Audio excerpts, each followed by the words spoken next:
Welcome back, Savages. Tonight we're talking unsolved mysteries with a paranormal twist.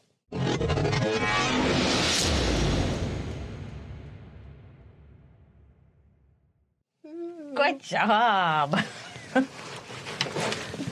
I was really nervous on that one. I was like, I'm going to get this wrong. Well, you got a lot of notes. Not really. So, mine is now controversial. Uh-oh.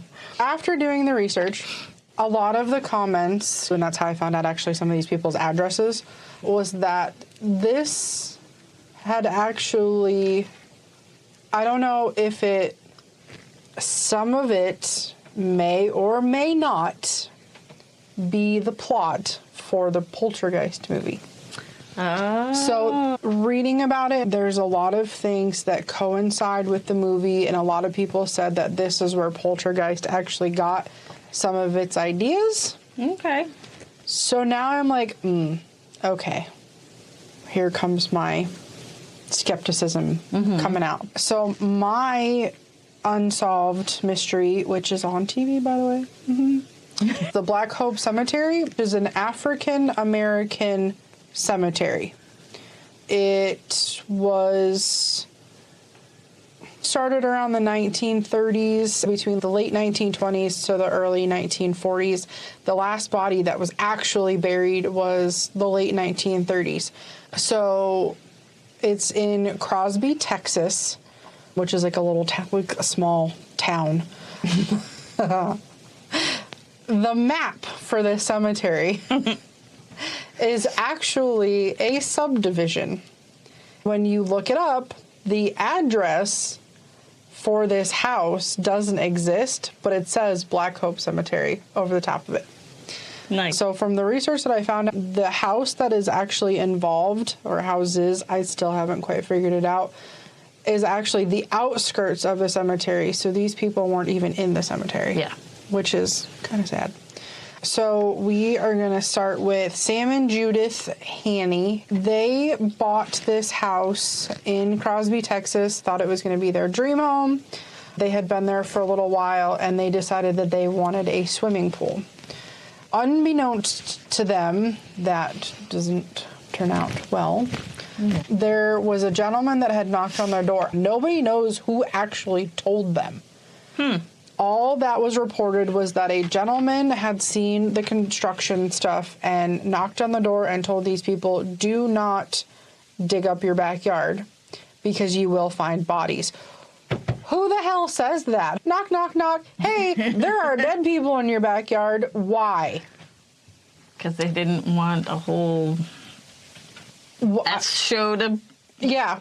So they weren't happy about the situation, but they were also very skeptic about the situation because who just knocks on your door and says, yo, there are bodies in your backyard? Yeah. I would be like, I'm going to go find them. Don't do that. If you do, call us. If you think there are people buried in your backyard, you call the police department because they have people that can handle that. Because you are going to start a whole can of worms that you don't want opened. They thought it was a joke. The husband, Sam, said he didn't believe that. He began to dig it up anyway. And that's when the popular movie Thunk happened. They found some pine boxes. They found 2 of them side by side. They did the right thing. As soon as they found the lids of these boxes, they didn't touch them any further. They decided to call the police department. The police department came out. They are the ones who actually finished digging up, and they found 2 graves. One was very decomposed. So how long ago was it? We're getting there. The one was decomposed so badly that as soon as they opened the box and the air hit, they just turned to powder. The other one actually had, and they both actually had wedding rings on in these boxes. According to the research they had done, it led them to the longtime resident Jasper Norton, who claimed he actually dug most of those graves. Oh, wow. Back in the early 1930s. The last one he actually dug was in 1939. So that's fairly recent. A lot of these graves were actually paupers' graves. If nobody knows what a pauper's grave is, it's basically a burial plot for people who are unnamed, unclaimed, or homeless, people that can't afford a burial site. And the crappy thing about these ones is a lot of the time they're marked. Slaves, even, yes, probably. Slaves, indigenous people. These aren't marked graves. There's like a little cross that they put in the ground and that's it, and those disappear over time. A lot of these people are forgotten about.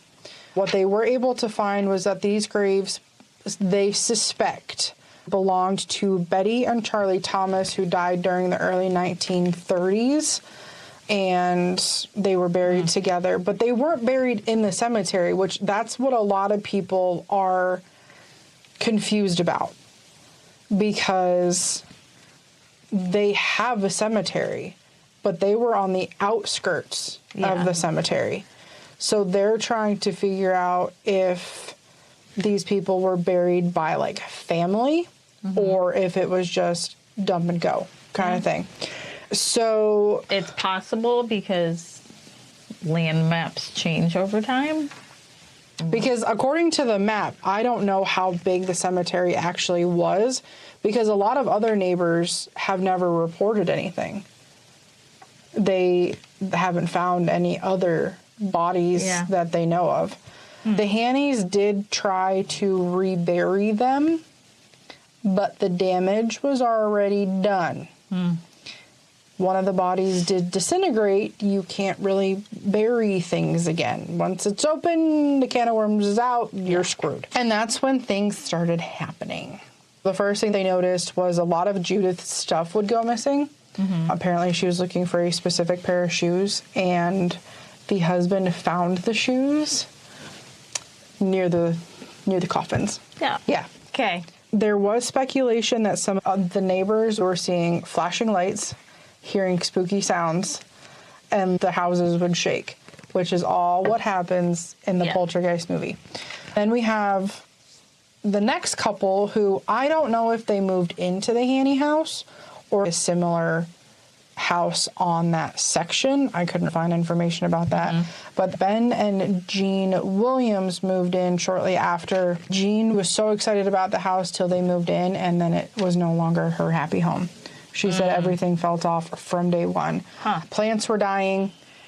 Anytime they tried to fill in the spots where the plants would die, they dug up the entire area, put in new grass, new fertilizer, everything, and everything still died. They had coffin-shaped sinkholes around the flower beds. Oh. And every time they tried to fill them in, they would reappear within days. Oh. They started having shadows on the walls, whispers, smells. Their granddaughter Carly lived with them at one point, and she would feel like pockets of air, but they were like ice cold. Oh, okay. And it scared her, which I'm not surprised. At one point, they mentioned that they were seeing people like that didn't exist. They would walk into the house and they would see people just standing there, and all of a sudden they would whisper to themselves and disappear. Interesting. One of the men, I think it was Ben, because he worked night shift, said he had come home and he went into the kitchen to grab something out of the refrigerator. There were two people standing in his kitchen. All of a sudden, they headed towards the back room where his wife was sleeping. No. And according to the research, he yelled at them to leave his wife alone, and they just disappeared. It gets sad after this point. Yeah. The Hannies, once they started learning everything that was going on with the Williams family, tried to sue the builders of the house because they didn't talk about what had happened, like the cemetery. At first, they won. Well, that's surprising. But then something happened where it was overturned. They found the builder wasn't liable. So they not only had to pay back the money that they had won, but then they had to pay the court costs and everything else. So they won $142,000, and then they were awarded to pay $50,000 for everything else. So that's all that money plus that money. Yeah. They ended up filing for bankruptcy and getting away from the house because of everything that was going on. The Williams saw what the Hanneys did, so they tried to do the same thing, but theirs actually didn't end well for them. The Williams family tried to explore legal action, but because they were not finding any proof, that upset the family. And Jean had made a statement that if they wanted a body, they were going to give them a body. Jean decided to take it upon herself and start digging up the backyard because she said every 2 feet she'd be able to find a body. As she started digging, she started to feel ill and started getting very dizzy, lightheaded. So everybody took Jean into the house, got her situated. Well, their daughter, Carol, she continued, or no, sorry, Carol was their granddaughter. Tina, their daughter, who had come to stay with them, decided that she was going to finish what Jean started. In that time frame, Tina felt violently ill. They got her into the house, got her laid down, and she started talking about, take care of my baby, where's my little girl, which some of it didn't make sense to them. And then she became unresponsive. Oh. In the matter of the time that they called the ambulance to get to her. And then a couple days later, she passed away. Oh. They ruled it as a heart attack, and she was only 30. Oh, wow. So the Williams family, they packed up all their stuff. They left. Yeah. I don't know if the house got sold or what's going on with the properties now. The Williams moved to Montana and then came back to Texas in a whole different area, different neighborhood. None of the other people that lived on that block reported anything. A lot of people speculate that they didn't report anything because they didn't want the negativity, especially because the Hanneys and the Williams were highly criticized. Dug up their backyards, too. Exactly. And like I said, looking on the map, that may have been a cemetery at one point. They could have moved all those people and not said anything. Especially if you're going to start digging things up and building houses, you have to dig pretty deep. They could have moved those bodies and not told anybody, and just happened to come across the other two because they were on the outskirts of the cemetery. And they weren't lined up like where they needed to dig for the house. Right. If I found a body in my backyard, I'd be like, no, we're not staying here. Get shit. Let's go. Out. We're leaving. Yeah. How did they die? Yeah. How? Were they murdered? Did they unalive themselves? Was it natural causes? You got to know those things first. Because the way that spirit is going to act towards you is going to be like a whole different, like if they're really angry, we're going to salt it, we're going to light it on fire, and then we're moving. Yeah. Now, if it's a friendly ghost, well, come on in. I've got room. You can hang out in the basement with John. He's cool. He smokes. Nothing I can do about it. I don't know how long he's done it, but he does. Yeah. Just don't mess with the animals. Don't do that. That's not nice. I couldn't find anything else about what had happened with the families or the properties. According to the most recent maps, the properties have people. Looks like some of the houses are even new. I don't have anything to say for that. Thank you. That was exciting. This one is kind of weird. It's like not anything compared to that one. But it's called Resurrection Mary. That sounds like a video game. There's been many movies. There's been a couple movies and many songs. God. All about Resurrection Mary. So this one, I don't even remember when it was. 30s, 20s, I don't know, 20s or 30s. There was a girl named Mary. She was going out for the evening to go dancing with a group of friends. The boy driving the car lost control and hit a 2003, she was ejected from the car. They got her in the road. Because seatbelts didn't exist. No. If I remember correctly, they got her to the hospital, but she died right as they were getting there. There's actually 2 girls in this cemetery that are both named Mary. They know that one in particular is the one that has the most stories about her. I didn't figure out which one. They gave 2 different last names. I haven't figured out which is which yet. Okay. But the one that was going dancing with her friends, she was 17-ish. This was, I don't remember the year, but it was a big to-do, like the Christmas ball type thing. Yeah.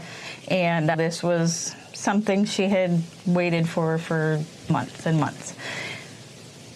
So that's a pretty big thing for a spirit. Yeah.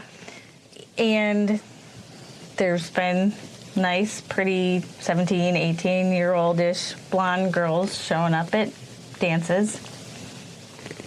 They talk, they dance. My name's Mary. Where do you live? She gives them a street. They drive her home. They're heading to her street. And she says, no, I have to get out right here. 2 of the reported guys said, I'm going to follow you to make sure you get, and she's, where I'm going, you can't follow. And then poof, she just disappears. It reminds me of a Supernatural episode. Yes, it does. So is this like a Lady in White type of situation? Yes and no. She was said to be dressed very well because this was a dance. Yeah. The spirits are described as blonde with big curls. They have on like white ball gowns that also can kind of go as a white wedding gown. Okay. But they showed a couple pictures of what it would look like. It was about knee length, lace, sequins, that kind of thing. It would be that for that time era. And that's what this girl would have on. They all described her as very pale skin. Well, yeah. A couple of these guys decided, I'm going to go to the address that she said she lived at. Dear God, no, don't do that. So the one guy goes up, he knocks on the door, and a lady answers, and he says, I'm here looking for Mary. And the lady says, well, there's no Mary here. That was my daughter. And as he's talking to her, he sees a picture in a picture frame. And he says, no, that Mary right there in that picture. So one of the guys that did this, the lady said, my daughter has been dead for 5 years. The other one, I think it was 4 years. So she tends to come back. Every like 4 or 5 years. They're assuming she's reliving what she didn't get to do that night over and over again. This isn't residual because she actually interacts with them. The one guy, it was called the O. Henry Ballroom. Oh, Henry. He described her as a pretty blonde girl in a white dress that just wanted to dance. Oh, that's sad. Yeah. Him and another guy that shared their stories. One of the main things that they have in common is they both said she had ice cold hands. Oh. Yeah. So they touched her. They were holding hands when they danced. Ew. I don't It know. reminds me of the Susie Q movie. It was a Disney movie. I can picture the girls in the movie, but I can't remember the movie. It was like a movie based on the 1930, 1950. Yeah. Where they died on the way to the dance, and now she just goes to the dance every year. Yes. And then she found a boy who can see her. I do remember that. Still a sad movie, though. Yeah, it is. So there's also another theory of how she died. She actually made it to the dance, but she was walking home afterwards, and it was raining, and they say she was killed in a hit and run.